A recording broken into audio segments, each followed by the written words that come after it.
Vamos lá.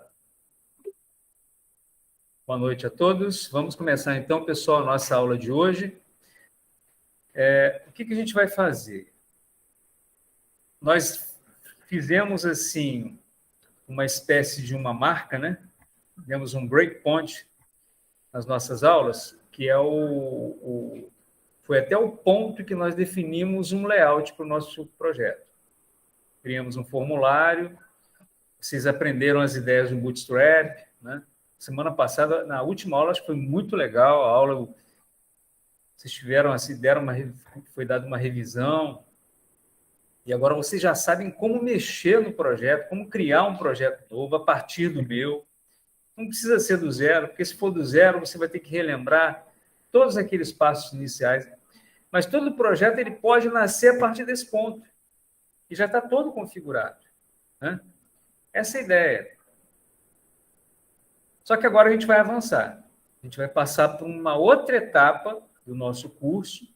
Tudo isso que a gente está vendo aqui, como eu falei com vocês, a gente vai ver em outra tecnologia, no quarto período e também no quinto período. E aí vocês vão ver que as coisas são muito parecidas. A gente vai trabalhar nesse período com um banco de dados MySQL. Opa, chegou mais um colega aí. Tudo bem? Boa noite. E no próximo semestre, a gente vai trabalhar com Postgres. Vocês vão ver que são muito parecidos. Quando você trabalha com uma linguagem desse tipo, como Java para Web, com Node, para a gente é indiferente. O banco de dados, se for um banco de dados SQL, um banco de dados relacional, para a gente é indiferente. Muito embora talvez a gente consiga também, no quinto período, trabalhar com outro tipo de banco, um banco MongoDB, que tem uma outra característica, aqui é bem bacana também.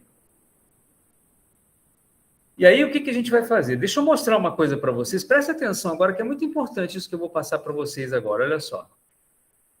Essa imagem que vocês estão vendo aí refere-se a 4 aulas. Eu vou fazer o seguinte, eu não vou passar com vocês essas aulas aqui. Essas aulas aqui, eu vou simplesmente passar um material para vocês e os vídeos dessas aulas, porque eu acho o seguinte, aqui a gente entra num conceito de injeção de dependência. Esse conceito, ele é utilizado por todas as linguagens, o conceito de injeção de dependência. No Java, em especial, opa, está chegando alguém, é o Juan, né? O Juan que chegou agora. Em Java, em especial, a gente utiliza isso. A gente vai utilizar isso dentro do nosso projeto na prática. Só que essa parte conceitual, essas aulas fazem isso, com alguns exemplos, inclusive. E eu me comprometo com vocês em passar esses vídeos, passar o material dessas aulas. São projetinhos pequenos que eu preparei assim, com bastante cuidado para mostrar os conceitos. Só que eu acho que, para a gente perderia muito tempo e seria mais proveitoso a gente trabalhar com outras coisas, como, por exemplo, agora a gente vai trabalhar com um banco de dados. Só que até mesmo para entrar no banco de dados, a gente tem que entender a parte conceitual. Como é que a gente vai aplicar aquela modelagem que vocês aprenderam? Como é que a gente vai implementar isso? A gente vai entender o que é um ORM. Tudo isso a gente vai fazer a partir de hoje, tá? Então, isso aqui vocês me cobrem. Eu vou estar passando, eu estou queimando essas etapas aqui, tá? E na aula de hoje, a gente vai trabalhar com esses 3 materiais aqui, ó. Aliás, vocês precisam me lembrar, para eu colocar lá no Classroom, pelo menos, todos esses materiais, por acaso eu esquecer. Então, a gente vai ver hoje o JPA, Hibernate, vamos entender um pouquinho sobre o JPA Criteria e JPQL, e vamos parar aqui na parte de mapeamento objeto relacional. Tudo bem? Ok, então vamos lá. Vamos começar aqui com JPA, Java Persistence API. Vamos lá. Então, hoje vai ser assim, sabe, gente, um pouquinho conceitual, tá? Mas muito importante, tá? Então, quando a gente desenvolve um projeto, O JPA e o Hibernate são alternativas muito interessantes. Se você for trabalhar com uma outra tecnologia, lá você vai encontrar também uma outra estratégia para se desenvolver assim, uma especificação do seu banco. O JPA ele é a especificação oficial que descreve como deve ser o comportamento dos frameworks de persistência Java. Quando vocês ouvirem essa palavrinha persistência, significa que você vai gravar em algum lugar. Você vai começar a armazenar dados. Isso é persistência. Tá? E a gente utiliza o JPA para podermos implementar isso em Java, uma das alternativas. Ele é como um projeto com várias interfaces. E o Hibernate é um framework que implementa essas interfaces. Esse conceito de interface, vocês também vão aprender aqui na prática. Tá? O Hibernate é quem, de fato, vai colocar a mão na massa. Então, o JPA ele é uma especificação. O Hibernate é uma aplicação do JPA. Vocês vão entender isso, tá? O Hibernate ele é amplamente utilizado pela comunidade Java. Ele possui uma excelente documentação, são vários fóruns. Se você tiver algum problema, é uma boa alternativa. Ele é um framework ORM. Presta atenção agora, o que vem a ser ORM? Essa palavrinha aqui ela é famosa e vocês vão carregá-la aí para o futuro de vocês como desenvolvedor. Significa Object Relacional Mapping. Mapeamento objeto relacional. Mapeamento objeto relacional. Vocês, quando estudaram numa outra disciplina, banco de dados e diagrama de relacionamento, né? Entidade de relacionamento. Diagrama é R, né? Modelagem de dados. Quando vocês aprenderam modelagem de dados, vocês lidaram com tabelas, né? Com entidades, relacionamentos, aprenderam o que é atributo, não foi isso? Só que aqui, em Java e nas outras linguagens também, nós não lidamos com dados, com mapeamento de dados, com modelagem de dados. A gente faz um mapeamento de objeto. A gente trabalha com objeto em Java. Quando a gente for trabalhar lá com React, com Node, a gente vai trabalhar também com objeto, orientado a objeto. Tá? Então, a gente vai entender o que é esse mapeamento objeto relacional a partir de agora. Aqui eu apresento uma definição do que é isso. Opa, tem alguém chegando aí. Vamos ver. Sara. Oi, Sara, boa noite. Eu coloquei a lista lá. Eu coloquei no Classroom, né? Coloquei a lista lá no Classroom, tá? Fiquem ligados aí. Falar em lista no Classroom, deixa eu passar aqui uma lista presencial aqui. Galera, aqui.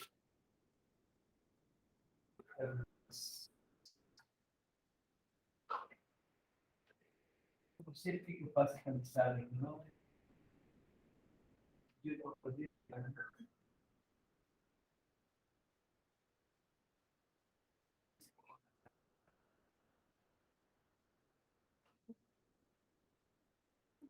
Vamos lá, gente. Bom, as tabelas do banco de dados são representadas por meio de classes. Olha só que legal.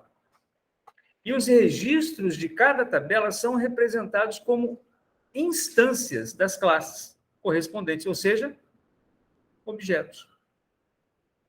Pensa bem, pessoal. A gente está criando aqui um formulário para cadastrar produtos, não estamos?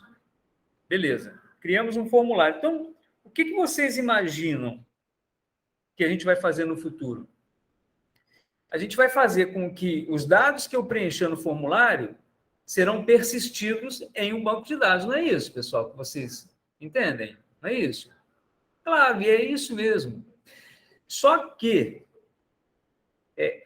quando você pensa que você vai ter uma tabela uma tabela no banco de dados chamada produto, Tá?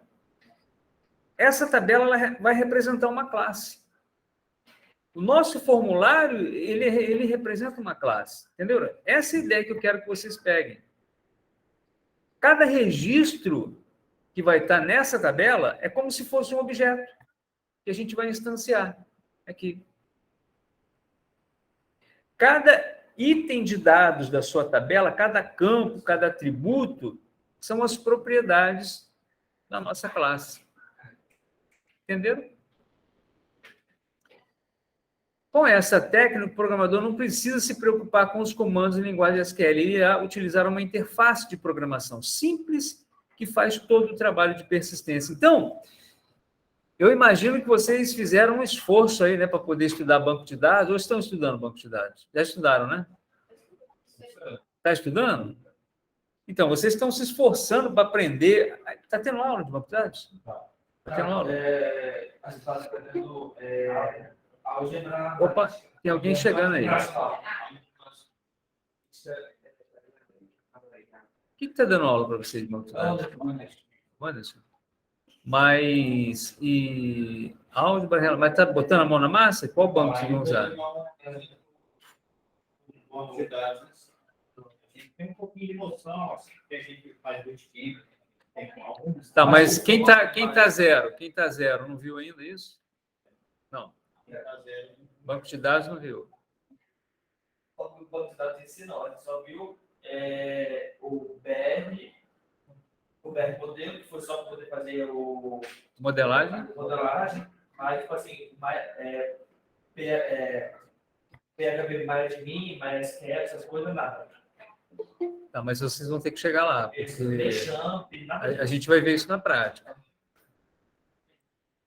Boa noite, Vitor. Bom, então, gente, olha só. Vocês certamente vão aprender instruções SQL, tá? Só que aqui, cara, a gente vai ter uma interface que vai implementar isso para a gente, tá? Isso vai ser legal. Vamos lá, dá uma olhadinha nessa transparência aí, nesse slide. Estou falando transparência, mas transparência é coisa do passado, né? É slide. Tem alguém falando no fórum? Dênigo? Vou ver aqui. Ele está em operadores relacionais ainda, não chegou em SQL. Tudo bem, tá ok. Cleuma da live. Ah, legal, Cleuma, obrigado. Gosto muito da Cleuma, viu? A Cleuma está sempre junto comigo. Com o Hibernate, nós conseguimos transformar uma classe em uma tabela. Um objeto em uma linha, um registro da tabela. Olha só, gente, dá uma olhadinha nessa imagem. Está aqui, ó. Nós criamos uma entidade produto. Nós criamos, melhor, desculpe, a gente criou uma classe produto. Dá uma olhadinha lá na linha 19 dessa listagem de produto.java. Está vendo essa linha 19? Eu estou dizendo aqui que essa classe é do tipo entity, ou seja, que ela é uma entidade. Está vendo só como é que eu faço uma ligação forte com as definições de banco de dados? E eu defino, na linha 20, que eu estou criando uma table, chamada produto. Então, eu estou relacionando a minha classe produto com a minha tabela de produto. Se vocês olharem um pouquinho para a direita, e tem uma seta azul, está indicando como é que seria essa tabela, tá vendo? SKU, nome, descrição. Tá vendo? Pode falar, Fernando. No caso, você não inferir a tabela e você... Isso, a minha tabela de banco de dados é isso. A minha classe, ela reflete isso aí, só aqui na parte orientada ao objeto. Tá? Agora, detalhe. Nesse meu gráfico eu não mostrei o código, porque o código é meu atributo identificador. Então, esse código aí eu não preciso representar. Ele é meio que intrínseco, sabe como é que é? Intrínseco. Pelo conceito de uma entidade, toda entidade tem um atributo identificador, né? Vamos lá. E também o inverso. Com o Hibernate, nós conseguimos transformar uma tabela em uma classe, uma linha da tabela em um objeto. Então, quando vocês olham para a linha 19 desse código e a linha 20, vocês veem o quê? Vocês veem uma anotação. Está vendo esse arroba aí? A gente já falou sobre anotação, lembra que a gente falou? Quando a gente usou o Beam Validation para fazer validação, lembram? Aqui, essas anotações aí, elas estão servindo para quê? Para poder interagir com o Hibernate. Que vai ser o ORM, onde a gente vai fazer o mapeamento da nossa tabela. Tá?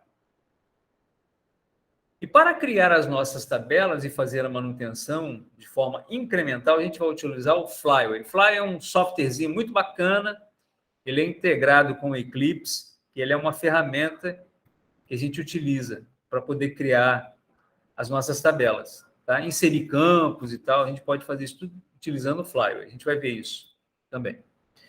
Então, esse primeiro ponto aí foi exatamente para mostrar para vocês a ideia do JPA e do Hibernate. O ponto alto desse momento da aula aqui foi esse aqui, ó, onde eu mostrei para vocês que você tem uma classe que faz um mapeamento de uma tabela no seu banco de dados. E essa classe, ela tem essas anotações que representam a interação da minha classe com o Hibernate, onde eu faço uma referência a essas anotações aqui, dizendo para ele quais são as características da minha tabela no banco de dados, como, por exemplo, entity, é uma entidade, table, é o nome da tabela, ID, olha só, na linha 23, o ID.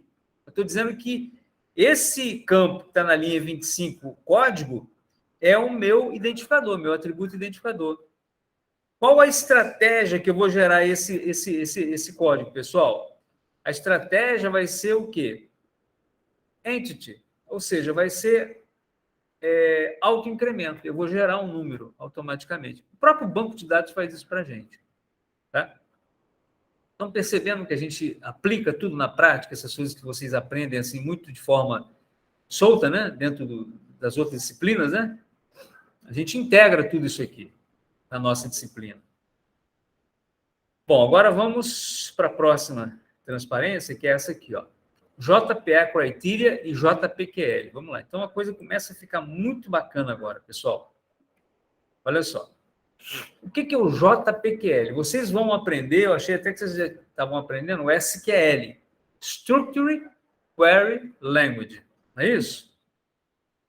Deixa eu escrever um negócio legal para vocês aqui, ó, só para vocês guardarem isso. Olha só. Quando você aprende SQL, deixa eu até aumentar essa fonte aqui. Fonte 26. Não. Ué, que é isso? Volta. Isso. Quando você utiliza SQL, o SQL ele subdivide-se em DML, já ouviram falar sobre isso? E, ou melhor, vamos começar com DDL e DML. Aqui no curso, vocês já ouviram falar sobre isso? Não. SQL significa Structure Query Language, linguagem estruturada de consulta. Você aprende a utilizar comandos DDL e comandos DML. O que é um comando DDL? Presta atenção, hein? Ó, um comando DDL, por exemplo, é o Create Table.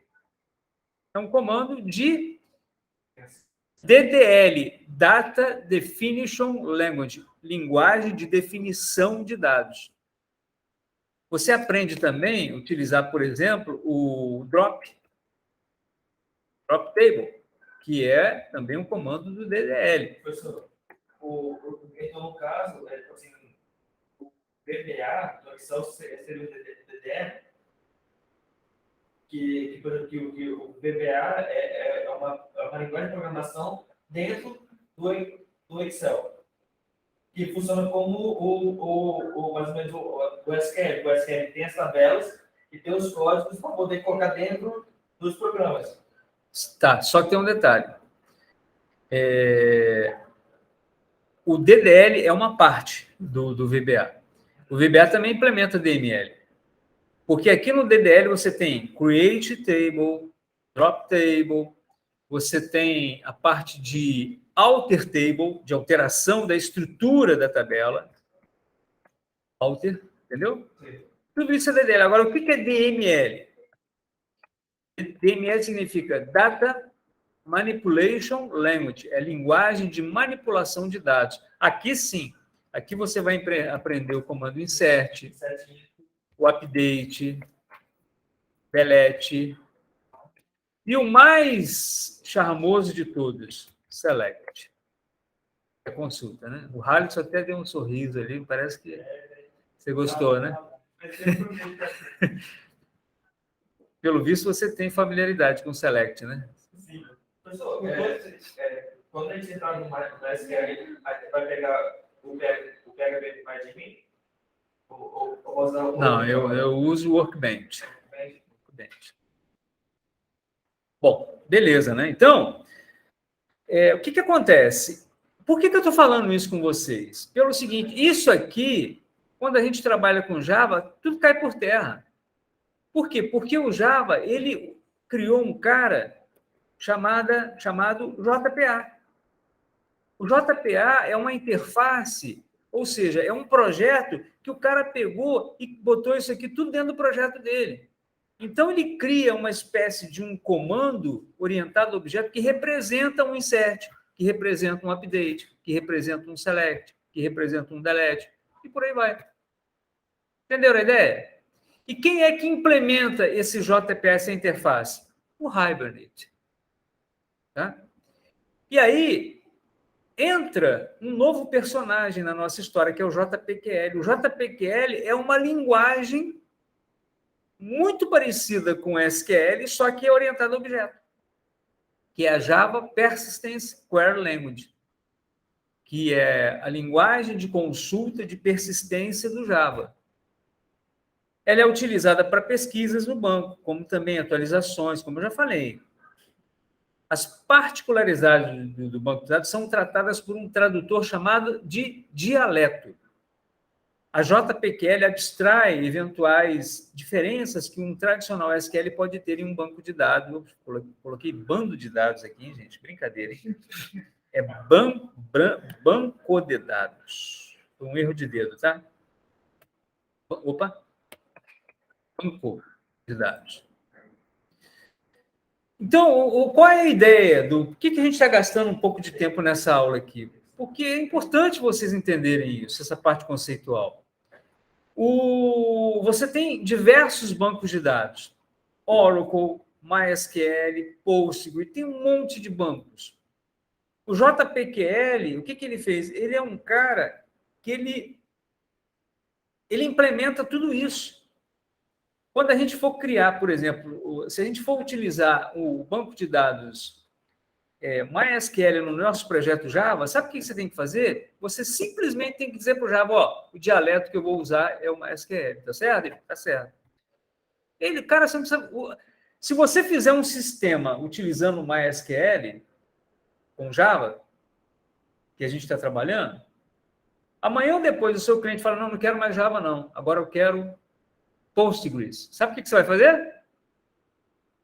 Você não vai mexer uma linha de código no seu programa. Você vai simplesmente dizer o seguinte, agora eu não quero mais usar o dialeto MySQL, eu vou utilizar o dialeto Postgres. Entendeu a ideia? Você não fica preso à tecnologia do banco de dados. Por quê? Porque o JPQL, o JPA, ele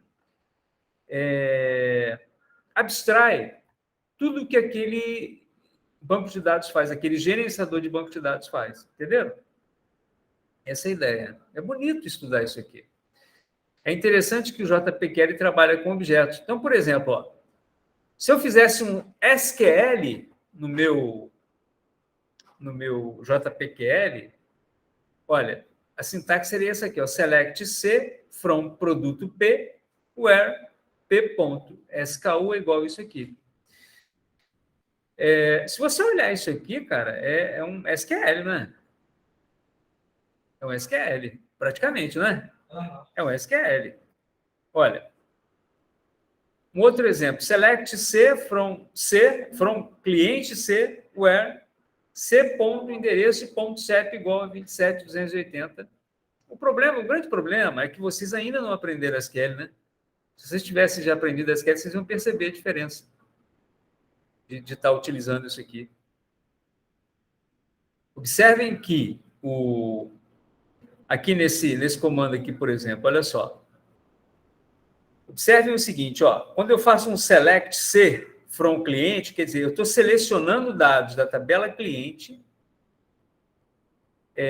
onde C.endereço, esse endereço aqui é, digamos assim, uma tabela que está relacionada com o cliente.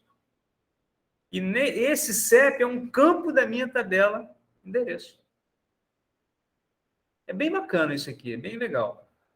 Tá? Eu vou avançar porque, como vocês não viram SQL ainda, né? Então vale muito a pena a gente ficar muito nisso. Agora, o que é o criteria? Hibernate criteria. O criteria é uma outra abstração que a gente utiliza,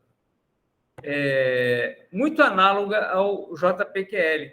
Por exemplo, olha só que legal. Vamos supor que eu queira fazer uma pesquisa no meu banco de dados e quero buscar o campo SKU igual a AA41.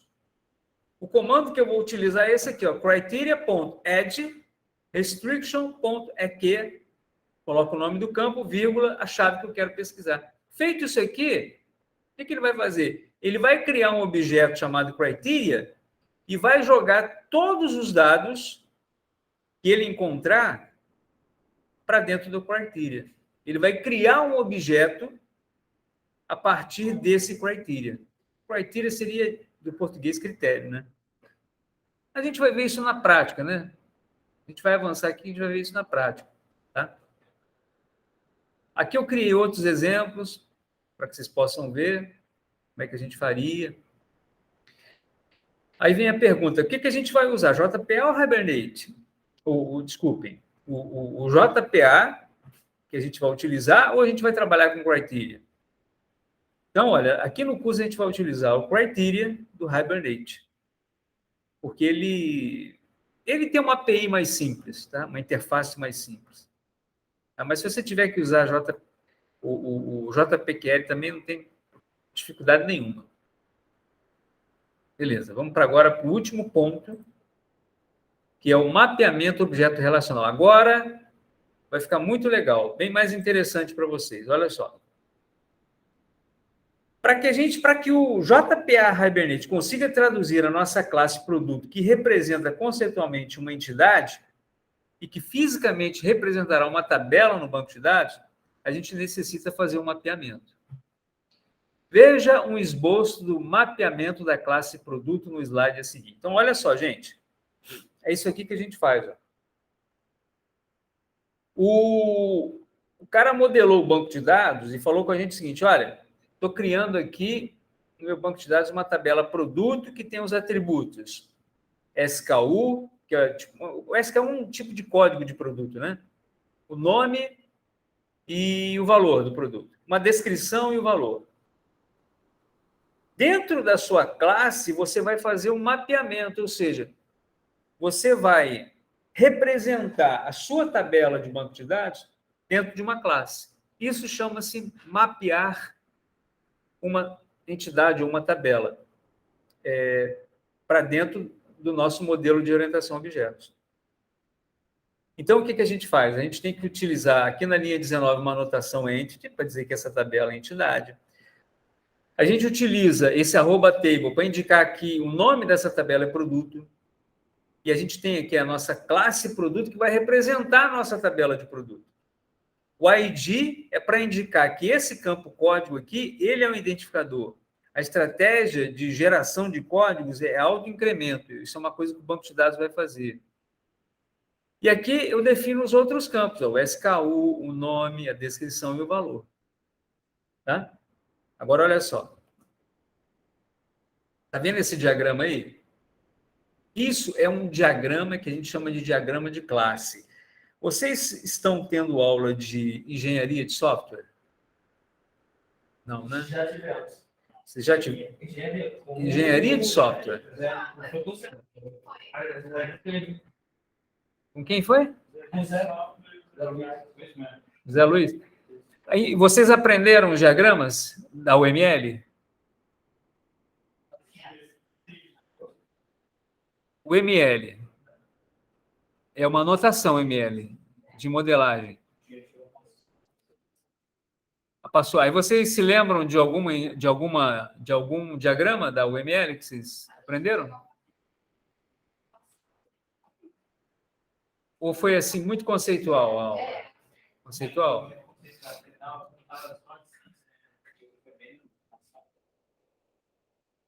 Tá, então vocês não tiveram assim um gostinho, né, de ver isso na prática, nessa parte de diagramas, né? Tá vendo que lindo esse diagrama? Isso é um diagrama de classe. Ele representa, se a gente fosse, a gente pega um modelo de dados e a gente converte para um diagrama de classe. Porque na minha visão como desenvolvedor orientado a objeto, eu não enxergo aquela modelagem de dados com entidades e relacionamentos, eu não enxergo isso. Eu enxergo isso como um relacionamento entre classes. Entenderam a ideia, pessoal? Classes e objetos. Essa é a ideia. Dá uma olhadinha na classe produto, que é o que a gente vai implementar. Tá vendo a classe produto? Dá uma olhadinha, ela está aqui, ó. Tá vendo aqui? Está muito pequeno ou está dando para enxergar? Está muito pequenininho? Então, deixa eu chamar uma lupa aqui para melhorar. Vou dar uma lupa aqui. Eu quero dar um foco legal aqui, ó. O que a gente vai trabalhar é isso aqui, ó. Isso aqui a gente vai implementar na prática, ó. Pelo menos esses aqui, ó. A gente tem aqui o produto, que representa a nossa tabela de produto, vai representar a tabela de banco de dados produto. Isso aqui são as propriedades da minha classe produto, que são os campos da sua tabela, que vocês chamavam lá de atributos, né? Na modelagem de dados. Isso aqui é uma tabela de estilo, tá vendo a tabela de estilo?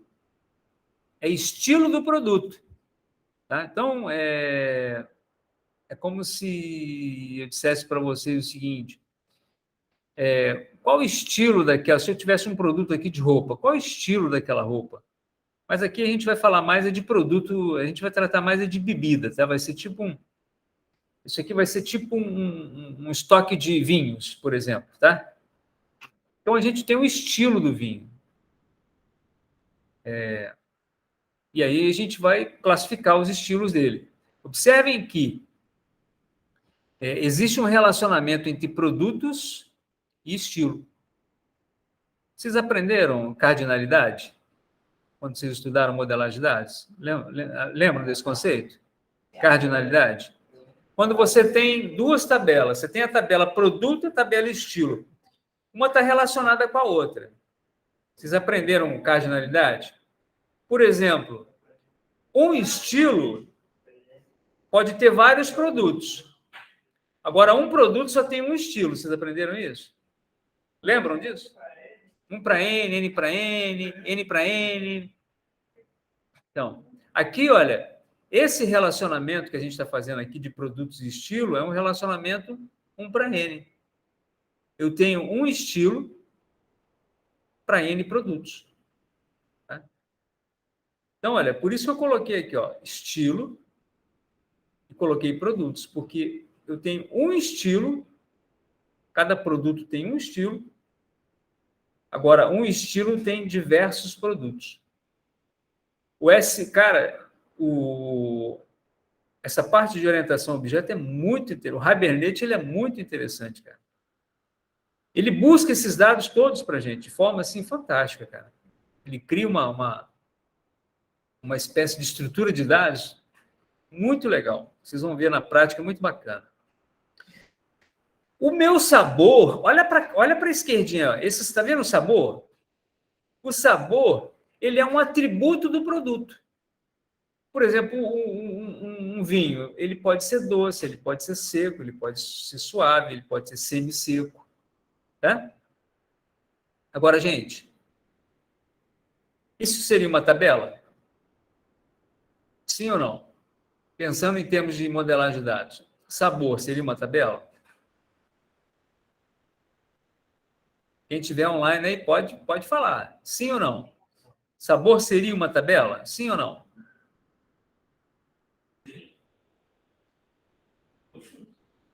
Como é que vocês aprenderam a ideia, a definir o seguinte? Um campo, se ele vai ser tabela ou não. O campo da minha entidade de produto, se aquilo ali poderia ser uma tabela ou não. Qual a definição que vocês aprenderam quando vocês estudaram modelagem de dados?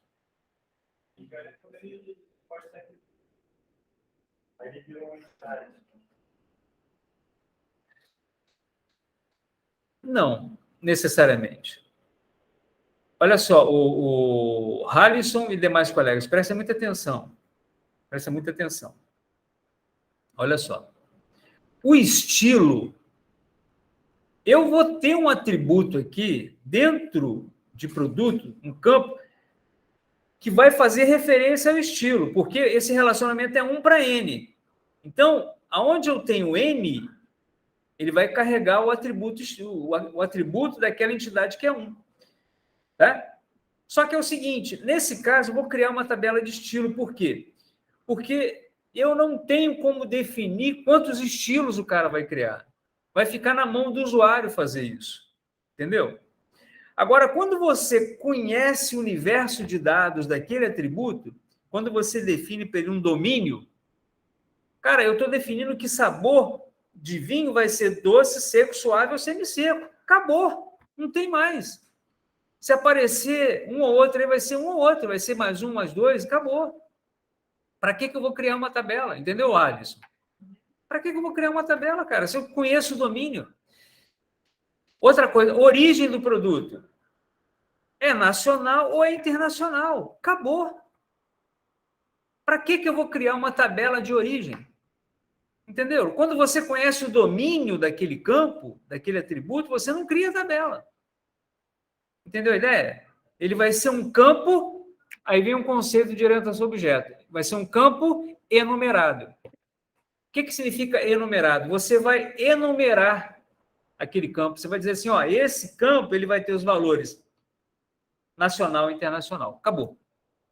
O sabor, doce, seco, suave, semi-seco. Pronto. Você enumerou os valores para aquele campo. Entenderam a ideia? Entenderam a diferença? Agora o estilo, não sei. Porque o estilo, cara, eu não sei o que pode ter 10 estilos, pode ter 20 estilos, entendeu? Pode ter 2 estilos, mas isso vai ficar na mão do usuário fazer. Entenderam a diferença? Entendeu, Halisson? Essa é a diferença. É por isso que você define um atributo como enumerado ou, isso em modelagem de dados, a gente chama isso de domínio. Quando ele tem um domínio, ele vai ter determinados valores. Ele vai ter um domínio, vai ser isso ou vai ser aquilo, tá certo? Quando você não tem como definir o domínio, aí você cria uma tabela. Entendeu a ideia? Nós vamos ficar só nisso aqui, só esses 4 aqui, tá? Por enquanto. Produto, com certeza, vai ser uma tabela. Tá? Agora, esses campos que vão fazer... Por exemplo, o estilo vai ter um campo aqui no produto chamado estilo, mas que vai fazer referência à tabela estilo. Agora, o campo sabor vai estar dentro do produto, só que ele vai ser um campo enumerado. Você vai conhecer. Lá na tela, no nosso formulário, quando o cara clicar no check-in box, você já vai ter definido lá. Entendeu? Quais são os sabores. Quando o cara... No campo origem, você não vai usar nem aquele drop-down. Você vai usar um checkbox. Um checkbox, não. Você vai usar um... Vamos ver se vocês estão bons em HTML. Você vai usar um... Qual que é o componente que a gente vai usar? Pô, cara, você está desligado? Não é possível, cara. O cara está pensando lá na... Então, olha para cá, rapaz. Fica ligado aqui, cara. Vou repetir a pergunta. Vocês estão entendendo? O pessoal está online está entendendo a pergunta, né? O cara está dando cochilada aqui na minha sala, pô. Isso não dá, pô. Eu estou dizendo o seguinte, você está criando um formulário.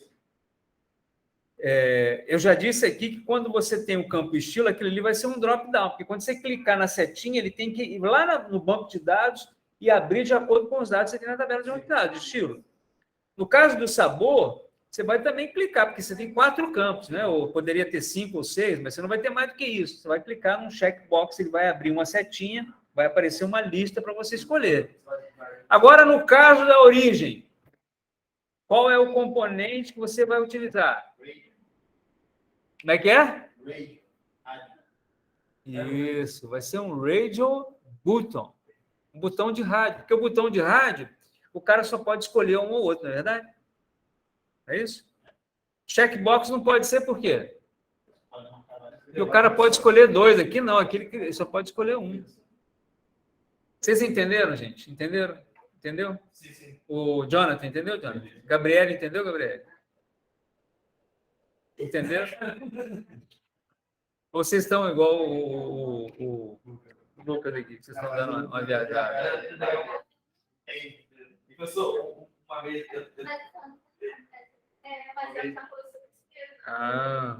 Então fala para a gente participar aqui, eu quero participar. Isso, essa bolinha que marca um ou outro é o radio. É o radio, mas é bom que você está ligada. Se você conseguiu imaginar o que é, isso é o mais importante. É o mais sério, sério, porque na hora que você for botar a mão na máquina, vai estar lá tudo que você fazer. Entendeu? O importante é você lembrar o que você vai fazer, ter essa percepção, isso é que é o mais importante. Não é isso, Halisson? Não é isso, Helena? Você está viajando. Outro está viajando também. Então vamos lá. Vamos continuar aqui. Beleza. Deixa eu olhar o pessoal da internet para ver se está comigo aí, pessoal. O pessoal da internet está comigo aí? Sim ou não? O pessoal da internet, eu acho que também está meio desligado. Ah, tá, Fabrício. Beleza, Fabrício. Legal, então vocês estão comigo. Beleza, Bidena? A galera da internet também está ligada. Não estão dispersos, não. Vamos lá. O que você falou? Cara, me deu um branco no nome da Kátia. Isso aí. Mas você tem que lembrar do componente. Pô, eu vou usar aquilo. Mas quando você vai ver aquele... Quando você for montar o formulário, você vai lembrar. Entendeu? Radio button. A Lelma também está ligada. Está todo mundo ligado, né, pessoal? Estou de brincadeira aqui, tá? Então, vamos lá. Continuando. Olha só. Tem um softwarezinho que a gente usa para criar esses diagramas aqui. Tem um softwarezinho aqui. Eu não posso parar a gravação agora, mas essa gravação, esse momento da gravação aqui é um momento, digamos assim, como é que eu posso chamar esse momento aqui? Não pode ser público, né? Eu tenho um software, que é um software que nós conseguimos de um aluno nosso aqui, que é o Asta. Você como alunos da FATERJ, vocês conseguem esse software gratuitamente, tá? Por meio do e-mail. Se você solicitar o cara, ele manda para vocês gratuitamente uma licença para vocês usarem como estudantes. Esse software Asta. Tá? Mas esse software é comercial, ele é vendido. Para nível assim, acadêmico, o cara ele fornece. Esse software não é nem americano, é um outro país aí, mas o cara... Não, acho que é americano, sim. Mas o cara, ele passa para vocês. Esse software bonitinho que vocês estão vendo aí, o Asta. Tá? Eu vou mandar para vocês. Me cobrem isso também, tá? O e-mail do cara que vocês têm que mandar pedindo para ele. Ele manda uma licença para vocês numa boa. Tá? Legal. Ele é muito bacana, gente, para desenhar diagrama de classe, ele é muito legal. O aluno Eduardo que conseguiu um piratão para a gente aqui. Esse software ele faz engenharia reversa e tudo mais. Ele pega um banco de dados e transforma no diagrama. Ele faz uns negócios assim, muito interessantes. Mas tem que ser a versão comercial. A versão gratuita ela é um pouco restringida, um pouco restrita. Mas você consegue fazer tudo que você tem que fazer. Assim, como desenvolvedor, mas não tem coisas assim, sabe aquela cereja do bolo? Entendeu? Aquilo ali você já não tem. Mas vamos lá. Uma outra alternativa é o Magic Draw. Eu trabalhei muito com o Magic Draw. O Magic Draw já é um software pago, muito bacana também. Esse Magic Draw aqui, ele é um software lá do pessoal do Texas, lá nos Estados Unidos. Muito bacana. Mas é pago, né? Pago. Bom, então, olha só. Voltando à modelagem de dados, nós iniciaremos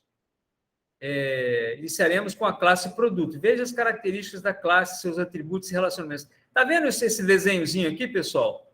A gente vai modelar isso dentro do nosso sistema. Entendeu? A gente vai modelar. Gente, sabe o que vocês precisam entender? E às vezes até mesmo alguns professores não entendem, o próprio diretor não entende isso. Ele às vezes tem uma visão de que informática é você criar uma tabelinha aqui e sair programando. Não é assim que funciona, cara. Sabe? Sabe, eu vou dizer o seguinte, um desenvolvedorzinho assim de fundo de quintal até pode fazer isso. Mas se você for trabalhar profissionalmente, cara, você tem que fazer uma coisa mais sofisticada. Você tem que documentar o que você faz, entendeu? E aí você precisa conhecer essas ferramentas. Não tem como a gente passar por cima disso aí. Entenderam, pessoal? Então, o Asta é uma alternativa para você criar os seus diagramas de classe. Esse é um diagrama de classe que a gente vai utilizar e a gente vai implementar isso aqui nas nossas aulas. E aí, para a gente fazer isso funcionar no Eclipse, o que a gente vai fazer? Poder implementar esse mapeamento JPA, configurar as dependências do JPA, a gente vai instalar esse Hibernate aqui, ó. Tá vendo? A versão é essa 5.10.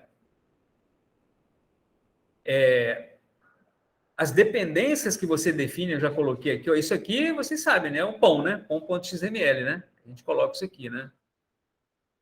Eu acho legal que os alunos que estão lá no quarto período agora, eles estão aprendendo Node.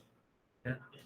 E aí o que acontece? Em Java, cara, você tem toda essa, digamos assim, como é que eu chamaria isso? Essa formalidade, entendeu? De você criar no POM, definir tudo. No Node, cara, é tudo na base do comando, entendeu? É coisa assim muito mais ágil, muito mais rápida. Mas você não foge disso. Você aprendendo isso aqui, quando chega lá, cara, você vai tirar de letra. Entendeu? Porque você vai precisar definir suas dependências e tudo mais, quando você utilizar essas ferramentas. Tá? Beleza. Aqui, olha, a gente está definindo uma outra implementação aqui, ó, um Entity Manager, que é esse outro artefato aqui, que vai implementar um monte de recursos do JPA, de anotações do JPA, sabe aquele @entity que a gente colocou? Tudo isso tem que ter uma... São classes que foram definidas por esse pacote aqui. O cara criou esse... Vou chamar isso aqui de programa, tá? O cara criou esse programa e disse assim, ó, pode usar esses meus métodos. É só instanciar a classe que eu estou definindo, a classe Entity Manager, que eu te dou para você os métodos para você utilizar. Tá?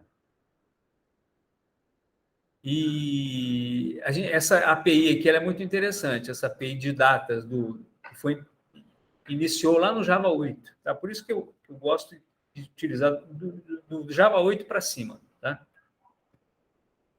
Uma vez que a gente definiu as dependências, a gente faz todas essas importações aqui, tá vendo? Olha, isso aqui é tudo que a gente vai utilizar ó, dentro da nossa classe. A gente vai definir as nossas columns, entities, os nossos campos enumerados. Olha só que bacana, pessoal. Olha só que lindo, olha. Aqui é o produto, tá vendo? Eu defino aqui o entity, eu defini o table para dizer que é uma tabela. Aqui eu estou usando o @id para indicar que é um campo autoincremento. Aqui, tá vendo o column?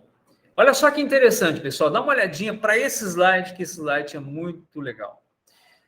Lá no meu banco de dados, eu tenho um campo chamado teor _ alcoólico. No caso do meu atributo, estou utilizando o Camel Case, que eu já comentei com vocês algumas vezes. O que é o Camel Case? esses campos que têm uma palavra composta, por exemplo, teor alcoólico, eu represento em teor alcoólico tudo junto e a segunda palavra tem uma letra maiúscula. Isso aí é o camel case, que eu já comentei isso com vocês algumas vezes. O campo comissão, eu não precisei usar o colon. Por quê? Porque comissão, o atributo comissão refere-se ao campo comissão. Então, como não tem diferença entre o campo e o que eu vou usar, seria uma espécie de variável, digamos assim, né? Que é o meu atributo, eu não preciso colocar o colon. Agora, quando o nome do atributo que eu vou utilizar, da minha propriedade do objeto, é diferente do campo do meu banco de dados, daquele item no meu banco de dados, aí eu utilizo o colon para dizer o seguinte, ó, a minha propriedade da classe produto é quantidade estoque, esse camel case, é uma palavra composta. Só que ele faz referência a um campo do banco de dados chamado quantidade underline estoque. Pegaram a ideia? Entenderam? Entenderam, pessoal? Viu que bacana? Legal. Aí, no finalzinho aqui, eu estou explicando isso, tá? Esse lance do camel case. O underline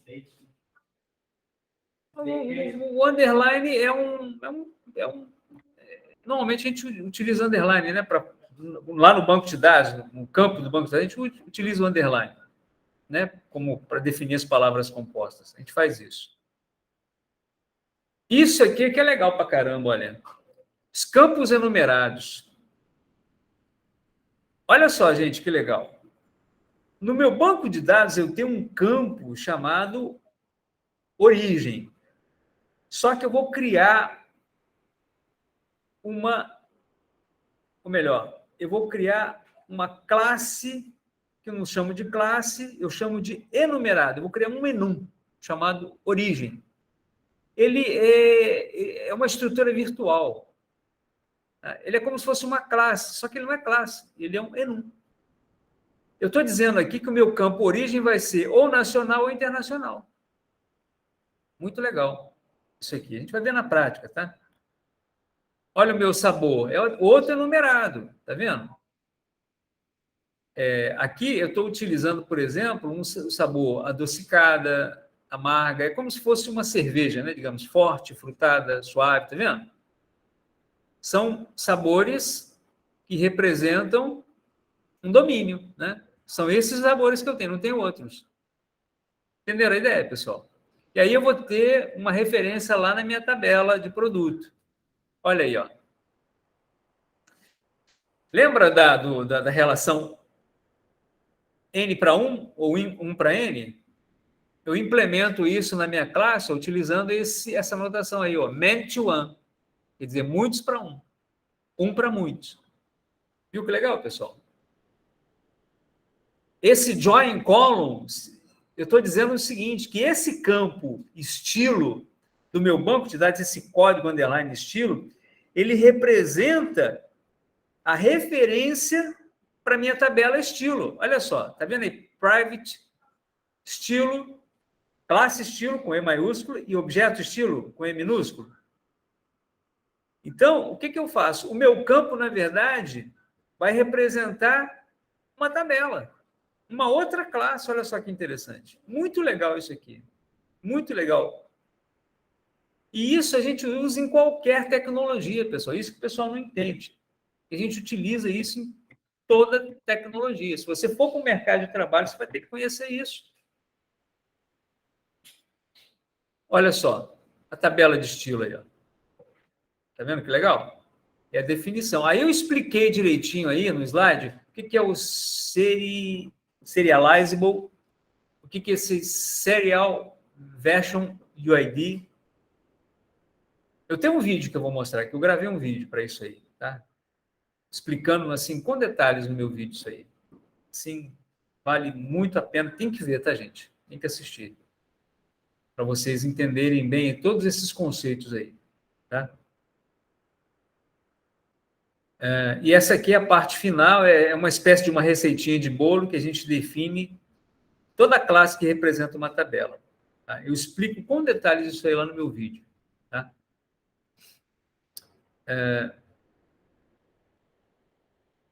aqui a tabela estilo, né? Eu explico para que serve esse serializable. Aqui, dentro da tabela estilo, eu estou dizendo o seguinte, ó, o estilo é 1 para N, 1 para muitos. Né? Ou seja, é uma tabela que representa muitos produtos. Está vendo essa estrutura, pessoal? List, produto, produtos? Está vendo na linha 26? Presta atenção, Fernando. Linha 26. Está vendo list, produto, produtos? Essa estrutura list representa uma estrutura de dados, aonde eu vou representar, eu vou criar uma espécie de um vetor, um array. Quando eu selecionar um estilo, automaticamente, cara, o Java ele traz para mim, ele carrega dentro desse vetor todos os produtos que fazem parte daquele estilo. É um negócio muito legal, muito bacana. Aqui eu já falei sobre isso, onde eu faço a referência, né, de um estilo para o produto, e é só isso. Tá? Isso foi a nossa aula conceitual sobre a parte de mapeamento objeto relacional. Nas próximas aulas a gente vai ver isso na prática. A galera que está aqui na sala, a gente vai desenvolver isso aqui na prática. A gente vai instalar o MySQL, Workbench, a gente vai ver isso tudo funcionar aqui dentro. Tá? Então, se vocês quiserem ter essa prática, agora deixa eu voltar aqui para o nosso virtual. A galera virtual, se quiser ter essa prática aqui, isso tem tudo nos meus vídeos, eu mostro isso passo a passo, como fazer e tudo. Só que aqui, isso era uma coisa que eu acho que faltava naquelas aulas remotas. A gente tem que ter um momento prático aqui. E a gente vai ter esse momento prático. Eventualmente, a gente vai ter uma aula aqui que eu vou dar só um bate-papinho rápido e a gente vai seguir na prática. Eu vou estar fazendo junto com o pessoal aqui. Tá? Claro que eu vou estar coordenando por aqui e como a gente vai gravar tudo, né? Só que o pessoal vai estar fazendo a prática lá no laboratório. Pode falar, Fabrício. Então, professor, seria bom, pelo menos para mim, avisar assim, quando vai ter uma coisa específica na aula que vai precisar estar aí, seria bom avisar. Porque aí, mesmo se eu tiver agarrado, dá para mim dar um jeito e ir, entendeu? Seria muito bom. Tá. Eu vou planejar direitinho isso e aí eu comunico com vocês, tá bom? Muito provavelmente na próxima aula a gente vai ter um momento prático, sim. Mas eu vou ver os vídeos, vou dar uma planejada legal em cima disso aí, tá? Tô vendo que vocês colocaram aí, né? O Lucas colocou os links, né? Do Asta, né? Esse Asta Community aí, esse é o cara, tá? É o segundo, né? É o segundo. Então, esse aí, cara, que você consegue, se você entrar lá, você consegue gratuitamente. Você só vai ter que usar o seu e-mail da FireTest, tá? Porque o cara ele tem que identificar que você está associado a uma instituição de ensino. Entendeu, pessoal? O seu e-mail tem que ser um e-mail institucional. Aí você consegue uma licença gratuita. Se vocês puderem já correr atrás disso aí, é só entrar nesse link aí e fazer um pedido para o cara. O cara vai te dar um retorno, vai te mandar um e-mail. Tá? Gente, é isso. Nossa aula termina aqui. Valeu, um forte abraço e trabalhem naquele projeto que eu pedi para vocês, tá bom? Tentem fazer aquela parte que eu fazia. Planeje-se aí no final de semana para você fazer um trabalho em grupo e tal, tá bom? Gente, um abraço. Estou parando a gravação aqui. Boa noite a todos e até a próxima aula. Tchau, galera.